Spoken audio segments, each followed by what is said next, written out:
का? मागच्या वेळी तुम्ही उषा लपवल्या होत्या, ते फक्त असं माझ्या हातावर डोकं ठेवून बरं वाटतं म्हणून, की आणखीन काही आहे? म्हणजे त्यामागे दुसरं काही कारण आहे का?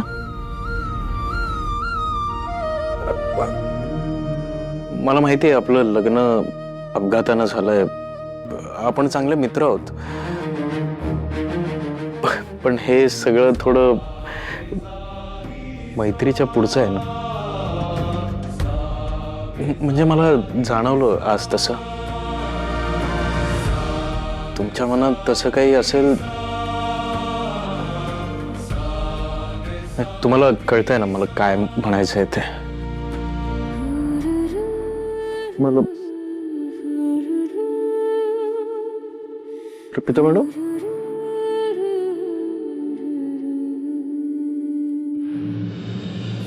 अर्पिता मॅडम,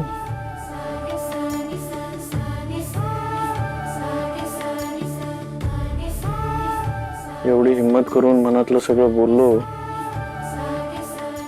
पण तुम्ही काही ऐकलंच नाहीत.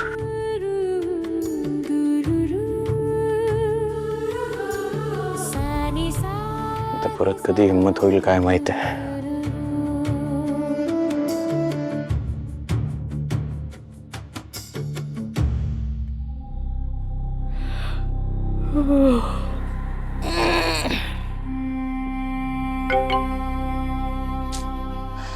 कोण आहे?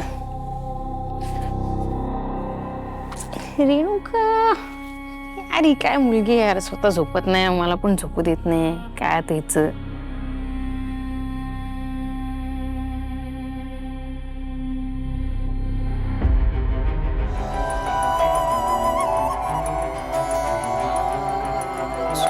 चालून आले बघता बघता, माझे होऊन गेले हसता हसता.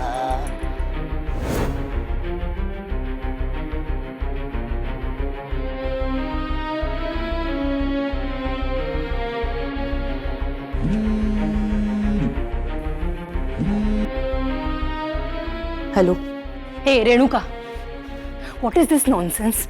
काय प्रकार आहे हा सगळा? तूच बघ, राजसिंग गोष्टी तुझ्या हाताबाहेर चालल्या आहेत आता. बघ त्या दोघांकडे. नाही, अर्पिताचं समीरवर प्रेम हे आपल्याला माहित होतच, पण आता समीरच्या डोळ्यातही ते स्पष्ट दिसायला लागलंय. राजसिंग ते दोघे जर कायमचे एकत्र आले ना तर मी त्या दोघांना एकत्र येऊ देणार नाही. आणि जर त्यांनी तसा प्रयत्न जरी केला ना तर मी त्यांचं सगळं आयुष्य उद्ध्वस्त करेन. ठीक, तू नुसती बोल. तुझा एकही प्लॅन तिने सक्सेसफुल होऊ दिला नाहीये हे विसरू नकोस तू. तुला त्यांचं नातं मोडणं जमलेलं नाहीये राजश्री. जमणार.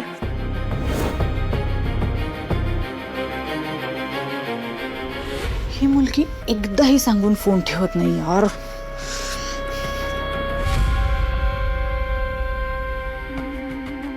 हॅलो सलील, उद्या सकाळी शार्प 11 वाजता मला चाळीच्या बाहेर भेट. आणि जर का उशीर केलास तर मी काय करेन तुला चांगलंच माहिती आहे. Sharp 11, okay?